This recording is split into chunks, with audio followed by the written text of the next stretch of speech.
Barkanmu da wannan lokaci a cikin sabon darasinmu na koyon Hausa. Yau za mu yi duba a kan auren wasila. Wasilanmu guda 5 ne, su ne a, e, i, o, u. A, e, i, o, u guda 5. To misalin auren wasali shi ne akwai ai. Ai shi ne misali a kalmar aiki.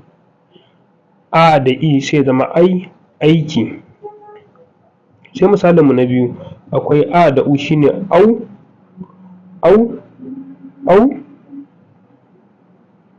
Shi ne misali akwai au ga kuma re, aure. Au ga kuma re sai ya zama aure.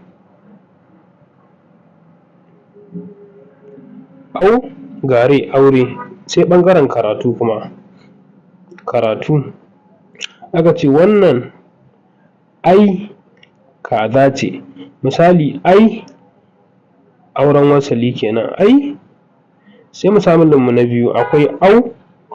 A da u shi ne au. Au ashe kaza ce take cin abinci. Au ashe kaza ce take cin abinci. To fatan alheri.